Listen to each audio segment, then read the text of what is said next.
तो रिदा साहबा क्या है प्रोग्राम के इस मरले में? अफान, अब हमारा सेगमेंट है जबरदस्त, पब्लिक सब जानती है। सो लेट्स सी आज पब्लिक आपसे क्या जानना चाहती है। ये जो कुड़ी कोल्ड कॉफी भी गर्म करके पीनी होती कुछ नहीं होता, जायका तो वही है ना।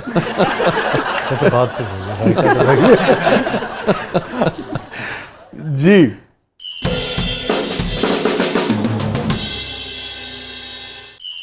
जी अफान साहब, आपका पहला क्रश कौन है और आखिरी क्रश कौन है? दोनों पूछ लिए जरूर। देखिए आखिरी तो ना पूछें। I had a crush on my teacher back in the day when I was a little kid. होता है। तो वो हमारी पोस्टिंग हुई अब्बू की, तो मुझे कई दिन बुखार चढ़ा रहा था because I used to miss her so much. तो that was my first crush. Freud याद आ गया मुझे।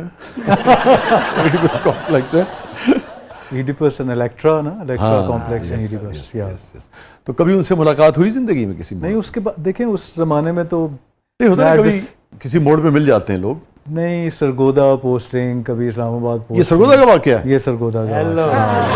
कहाँ पढ़ते थे आप सरगोदा? पीएफ के स्कूल में। पीएफ कौन से, एयरबेस में या जो अंदर वाला? एयरबेस नहीं, जो अंदर वाला शाहीन सिनेमा क्रॉस जो करके। मॉडर्न था, पीएफ मॉडर्न स्कूल। हाय हाय, मॉडल स्कूल। आप हमारे स्कूल के और हम आपके स्कूल के पढ़े हैं इसका मतलब। सीरियसली? हाँ, मैं वहाँ भी पढ़ा हूँ। अरे वाह वाह, वेरी नाइस। दो स्कूल आमने सामने होते थे ना। हाँ, आमने सामने। आप किस वाले में थे? दोनों में पढ़ा। अच्छा, मैं राइट वाले में, मॉडल में पढ़ा। हाँ, एक लेफ्ट दोनों में से था। निकाला गया था। अच्छा, लगता नहीं है। उस एयरबेस से भी निकाला गया, तीनों से निकाला। इनका पहला दूसरा क्रश वहीं पे था। हमने भी बहुत मेहनत की है भाई अपने गुस्से में। सरगोदियां दे दुख वखरे। तो कितने अरसे पोस्टिंग रही आपके फादर की? He was posted there twice. अच्छा अच्छा अच्छा अच्छा। पहले एयरफोर्स वाले तो बहुत ही प्रेप में था 2 साल तब, हाँ और आई थिंक फिर उसके बाद 5th से लेके 8th तक 3 years. हाँ। Yeah, I love Sargodha. Oh, Sargodha Good तो memories. बहुत ही कमाल का शहर है, क्या कहने। सरगोदा के लिए बहुत सारी तालियां। और सरगोदा का क्या याद आता है आपको? सरगोदा का क्या याद नहीं आता मुझे तो अभी तक।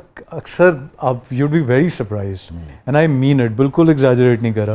मुझे कभी ख्वाब में अपना स्कूल याद आ जाए तो मेरे दोपहर तक मैं उदास रहता हूँ। मुझे इतना याद आता है, I want to go there.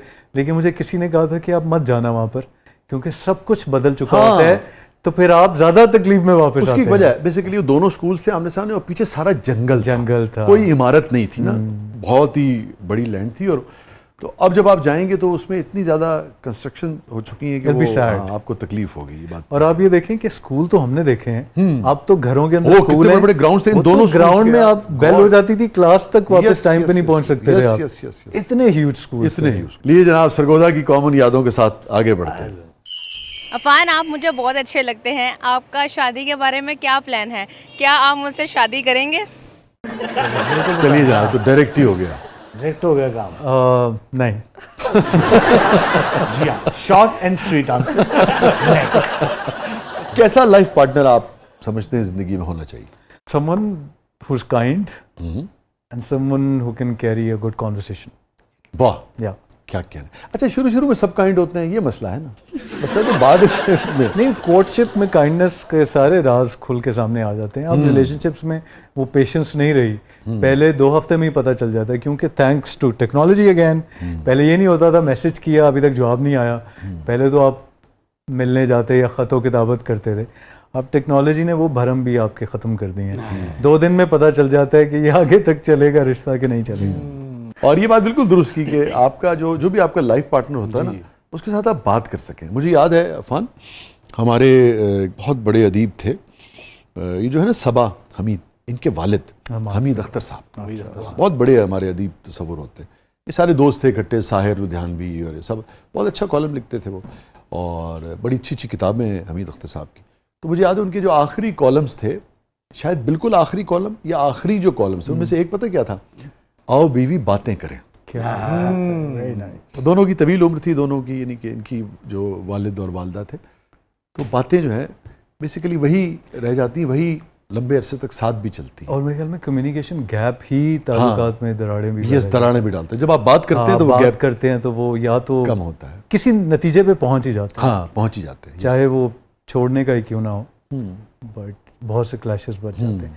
अब पार्टनर ऐसा होना चाहिए जिसे आप कह सकें तेरी दिल फरेब छाँव में मैं आज थक के सो जाऊँ, ये आप उसे कह सके।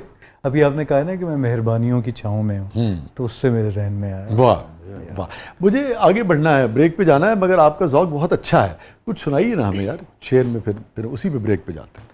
ब्रेक के बाद सुना देते हैं। चलिए ब्रेक के बाद तो नाज़रीन इंतज़ार कीजिएगा, वापस आएंगे तो अफ़ान आपको जनाब शायरी सुनाएंगे। अफ़ान का ज़ौक बहुत अच्छा है और मज़ीद आपके साथ कुछ शेयर करेंगे। प्रोग्राम के अगले मरले में आपके लिए बहुत कुछ है। हमारे साथ मौजूद हैं अफ़ान वहीद साहब, आप देख रहे हैं ज़बरदस्त, कहीं नहीं जाइएगा।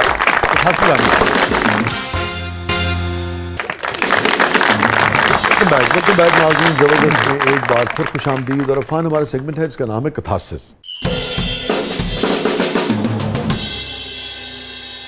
Any regret in life? वालिदैन वाली बात मैं करूँगा कि आपको कोशिश करके, जैसे मैंने एक बार कैफ़ी भी जानते हैं, मरियम जो एक फ्रेंड होती थी, उसने बहुत समझदारी की बात की, हालांकि she was 19 at that point. मैंने उसे कहा कि मैं अपने वालिदैन के लिए बहुत कुछ करना चाहता हूँ, तो उसने मुझे ऐसे देखा और मुझे कहती है start with listening to them. वाह, तो ये भी एक बहुत बड़ी स्ट्रगल है। वालिदैन के साथ आपने पूरी ज़िंदगी गुजारी होती है, एक कंफर्ट लेवल होता है, आप मिसबिहेव भी कर देते हैं, बाउंड्रीज भी क्रॉस कर देते हैं। तो अभी यानी अल्हम्दुलिल्लाह वो हयात हैं, तो उनके ज़िंदा होते ही कुछ रिग्रेट्स बहुत तंग करते हैं। बहुत अच्छी बात है कि इसका एहसास हो जाए। एहसास होता है, लेकिन इस एहसास का फ़ायदा तब है ना जब आप अपने आप को चेंज करें। तो इसीलिए मैं कहता हूँ इट्स अ नॉनसेंस इमोशन। अगर इसने आपको बदलना नहीं है तो फिर रोज़ाना रोने पिटने का क्या फ़ायदा। लेकिन अभी जितनी गुफ्तगू की हमने, जितना आपको जाना इस 1 घंटे की कन्वर्सेशन में, आपकी तो स्ट्रेंथ्स में से एक मुझे ये नज़र आती है कि आप न सिर्फ समझ सकते हैं कि इशू कहाँ है, बल्कि उसको फिर बेहतर करने की, बदलने की भी कोशिश और सलाहियत रखते हैं। मुझे अल्हम्दुलिल्लाह ज़िंदगी में लोग ऐसे बहुत मिले। लाइक जब आपने ज़िंदगी में पहाड़ों जैसे लोग देखे हों तो अपना आप वैसे ही आपको बहुत छोटा लगने लग जाता है। लेकिन उनसे मैंने बहुत सीखने की कोशिश की, उन्होंने सिखाया तो बहुत कुछ। अब अपनी कैपेसिटी में जितना मैं सीख सकता था मैंने उसको कहा। और ये जो आपकी दोस्त मरियम ने बात की ना, जो आपने बात कहा कि 19 वाली बात, तो हमने खुद ये देखा है कि बाज़ औक़ात जो बात 90 वाले को समझ नहीं आती वो 19 वाले को जल्दी आ जाती है।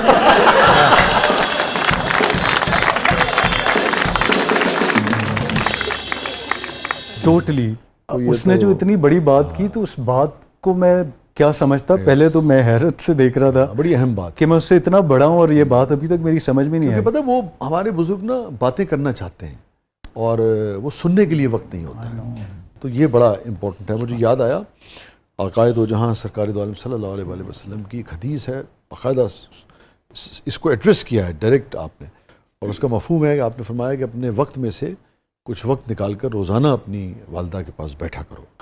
वालिदैन के पास बाकायदा ये हिदायत की गई है, ये हुक्म दिया गया। वो यही है कि जब आप बैठेंगे तो आप सुनेंगे, या बाकी भी जो आप देखिए ना कि एक बार जाके देख लेना, उसका मतलब यही है कि जाएं उनके पास वक्त, उनको कुछ नहीं चाहिए होता, कुछ नहीं चाहिए अपने कितना उनका खर्चा होता है ज़िंदगी का, कुछ भी नहीं चाहिए होता सिवाय आपके वक्त के, टाइम के, प्रेजेंस के और तवज्जो के। बिल्कुल। और यही लोग नहीं दे पाते हैं, और इस उम्र में तो खास तौर पे यही चाहिए होता है। सिर्फ यही चाहिए होता है।